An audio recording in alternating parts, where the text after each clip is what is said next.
graphic evidence compiled by Romanian prosecutors alleging that Andrew Tate coerced women into sexual acts have been seen by the BBC. Both Andrew Tate and his brother are facing trial in Romania for human trafficking and forming an organised criminal group with two other defendants. Andrew Tate is also facing a charge of rape. They deny all the charges against them. Here's Lucy Williamson. Over hundreds of pages, Romanian prosecutors outlined the testimony and the evidence they say they've gathered against Andrew Tate. It includes transcriptions of what the prosecution says are text and audio messages which appear to show how the alleged trafficking operation was managed, and the apparent coercion, control and abuse of women by Mr. Tate and his co-defendants. In one transcribed exchange, Andrew Tate appears to coerce an alleged victim into groups using abusive language.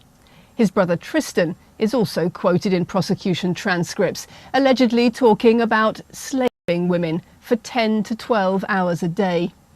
The BBC can't verify whether these transcripts are accurate because the original evidence is not included in the 300-page summary that we've seen. In that summary, the prosecution also says that women were forced by the defendants to make pornographic content online, and alleges that some women did not control the money they made and were fined for crying on camera or for not working hard enough.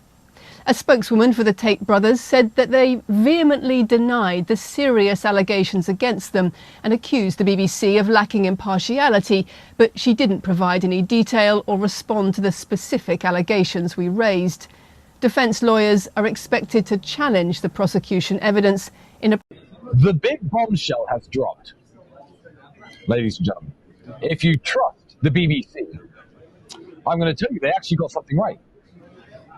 The BBC got access to the case file, the indictment that was submitted to judges to say these men are human traffickers and these men are guilty. Now, this is a bombshell, ladies and gentlemen, and the BBC actually reported factually. So you would think, after 1.5 years of investigating me, after spying on me and following me for 6 months, after locking me in a prison cell for 3 months, after going through every electronic device I have ever owned, after searching every property that I have ever had, after talking to every girl who I have ever made love with, they have completed this indictment to show the judge that I'm a human trafficker, and the BBC have got their hands on it. And the BBC are leaking information from the file. So given the millions of dollars spent, trying to prove I'm something I'm not, given the massive amounts of human resources used to try to prove that I'm a human trafficker, the indictment says, the bombshell, the worst thing the BBC could possibly find, because believe me, they want to find the worst thing, is that I once referred to my girlfriend as a slave. Think about that. BBC, if you're listening, that isn't the bombshell that you think it is. If I were a left-wing political pundit and a social justice warrior and somebody who used virtue signaling like you all do when you cover up pedophiles and sex offenders like Hugh Edwards, if I were like you and you found a message of me saying to my ex-girlfriend, "You're my slave," you could probably leak that and get me fired from a job at the BBC. But let me tell you something. I did write that. All of my WhatsApp conversations for my last 4 years were read in fine detail by the authorities to try to prove that I'm a human trafficker, okay?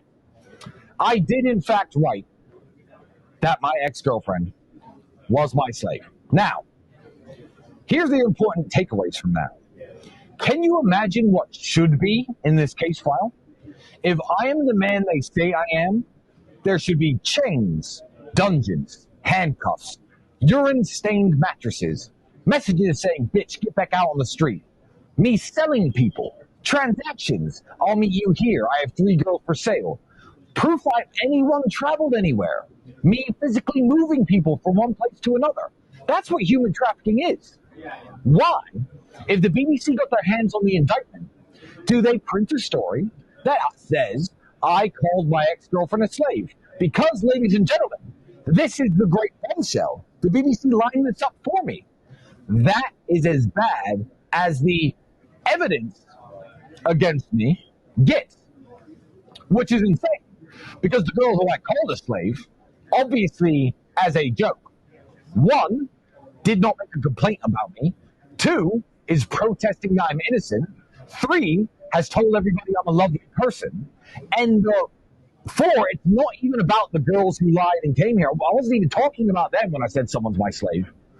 So you have to ask yourself a question. Does me once saying on WhatsApp, oh, don't worry, she'll clean the house, she's my slave, does that merit locking me, my brother, and my friends up in a fucking prison for 3 months, subjecting us and our families to the worst forms of physical and psychological torture, locking us in our houses? I haven't been free since December 2022. I'm still not free now. If I leave the city limits of Bucharest, I will be arrested and thrown back in jail because I once said a girl is my slave. I did say that, BBC. You got that right. But you have miscalculated how underwhelming that is as a bombshell after this level of media storm and investigation. Yeah. Let me give you another example while I light my cigar with my $55,000 lighter. If you're one of the investigators, obviously trying to put me in jail, if you're an immoral person, you'll never own one of these. Gotta put God first. Start doing the right thing.